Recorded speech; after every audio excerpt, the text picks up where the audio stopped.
Hey, Boris Moshev here, and welcome to another tax strategy video. In this video, we're going to talk about what is really an HSA, health savings account. How can you use it as a tax strategy for yourself and build tax-free income? Specifically, I'm going to talk about what is an HSA and how to qualify for it, and how to look out for when health insurance companies try to cheat you out of it and make sure you don't qualify for it. It has happened to me, and I'll share with you everything here.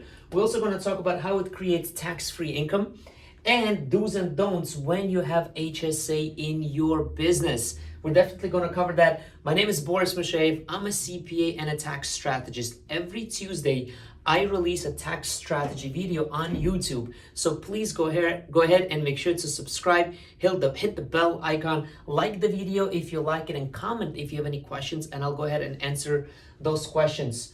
But without further ado, let's get right into it. All right, awesome. So really, what is an HSA?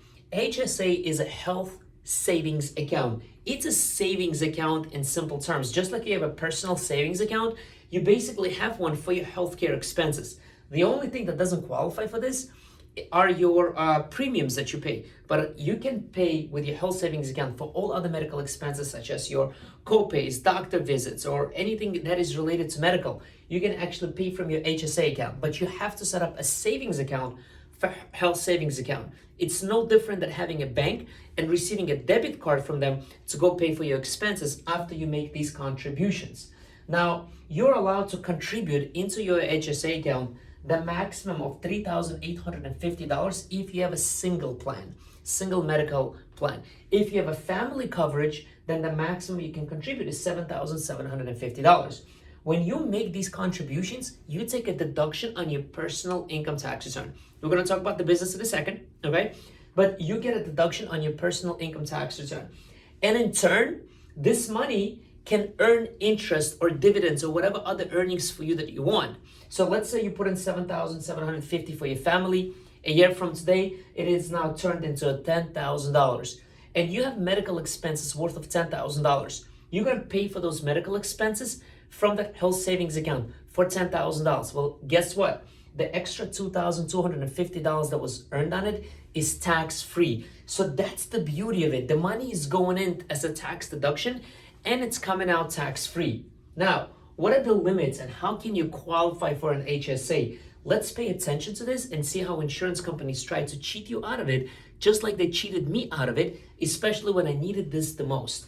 Now, what happens is that the IRS says, in order for you to have an HSA account where you can put the money in, take a deduction, grow money tax-free, and take it out tax-free, you need to have what's called a High Deductible Health Plan. Hey, Boris Moshev here. Sorry for the quick interruption. 5 seconds, I promise. I want to make sure you get your free PDF, 7 write-offs every S Corporation business owner must know. The link to this free PDF is in the description below. That's it. Thank you so much. Continue watching. The High Deductible Health Plan, HDHP. Okay? Now, what that means is that if for single coverage, your deductible is more than $1,500 or family $3,000, if it's more than those limits, you qualify for an HSA.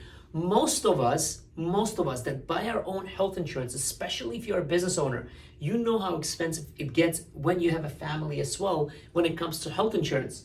We automatically qualify for this part 1. Part 2 says that your maximum MOOP, right? Maximum out-of-pocket expenses, if they're over these thresholds, they have to be up to these thresholds in order for you to qualify. So single coverage, $7,500. Family coverage, $15,000. Maximum out-of-pocket means that is the maximum that you're obligated to spend for the year for your health insurance. Now, when you buy health insurance on a marketplace, this is how you get cheated out of it, okay? Some insurances, they're like a little bit cheaper, like, oh wow, this is a great deal. This is the same thing as the other one. But it says non-HSA eligible. You're like, why is this not HSA eligible? It means the High Deductible Health Plan test number 1. But what it doesn't do, it doesn't meet the test number 2. Because the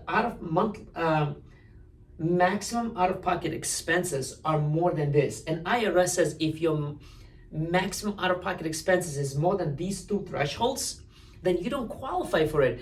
And if you would really think about it, it should be the opposite, right? it should be if you're up, like if it's more than this. But really what happens is, no, it has to be up to this. So health insurance companies, they put your maximum out of pocket more than these thresholds, and bam, disqualifies you from having an HSA account.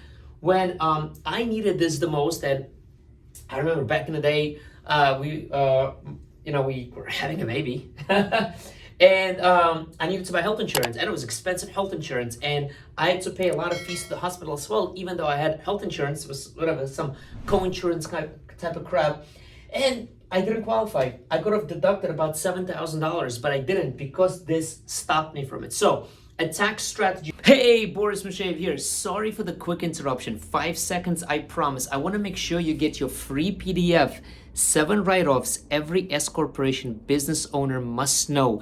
The link to this free PDF is in the description below. That's it. Thank you so much. Continue watching.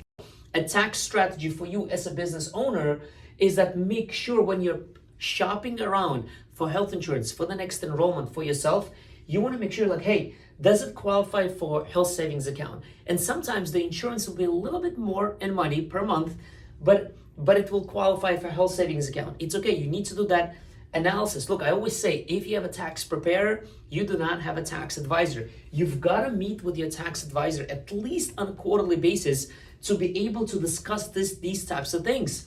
And that is exactly what we do for our clients here. When we meet with them, we want to make sure they understand the tax consequences or really the benefits of using something like this. But little details like that could completely wipe out your deduction and tax-free growth. Now that we understand what is an HSA, how does it grow tax-free? So like I said earlier, any money that you put in there, and you can actually, there's other few companies, if you do some research, there are few companies that allow you to open HSA, few financial institutions, and let you invest that money however you want, which is pretty incredible. That means you don't have to rely on financial institutions to do that. Instead, you get to invest it. Now, what happens is that you put the money in and it grows tax-free. If a year is over and you did not use your contributions, you do not lose out on it. Okay, you do not lose out on it. It grows every year. So let's say you've been contributing $7,750 for the next 10 years. Well, guess what? It's $77,500 plus whatever it earned in 10 years now. So all of it grows tax-free, and you got, over the course of 10 years, $77,500 tax deduction, and everything that grows in it is tax-free. Now, unfortunately, you cannot take the money out for any other expenses except for medical expenses. But let's face it, right? The way that the Almighty has created us is that as the people get older, they tend to have a little bit more of a medical expenses.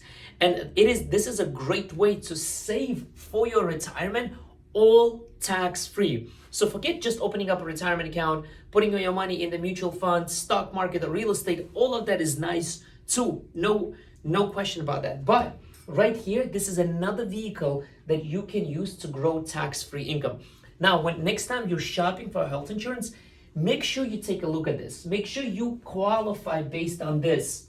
All right. Again, your high deductible health plan has to be more than these amounts. Your maximum out of pocket cannot exceed these amounts when you're buying health insurance. Now, what are the do's and don'ts of HSA in your business? So I work with a lot of business owners. We do a lot of tax advisory for them and do tax planning and build their tax plans based on the strategies to make sure they pay the bare minimum.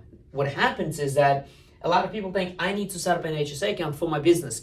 That is not always the case. A lot of business that we work with are small business owners. They have a pass-through entity, which is an S corporation.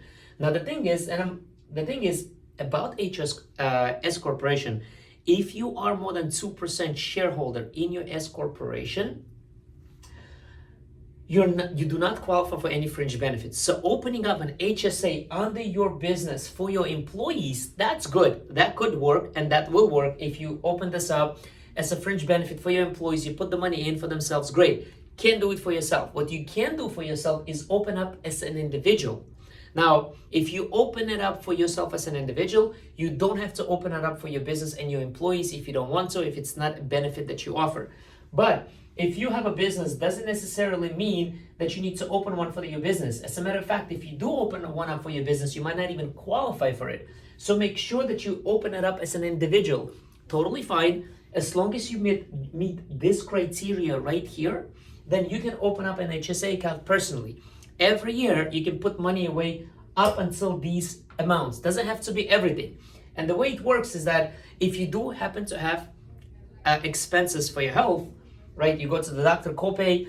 Let's say you're like, hey, Boris, it's nice that it's going to grow tax-free, but I also want to make sure I use it for medical expense. Totally fine. The bank that you opened it up with is going to give you a debit card. You go to the doctor, they say copay $100. You take out your credit card or a debit card, and with that debit card, you pay. You just want to make sure you comply with regulations, which are keep your medical expense receipts if you're using your HSA funds to do this. So make sure you set it up under your personal name, and you will be fine as long as you qualify. There was something else that I wanted to mention, just slipped my mind.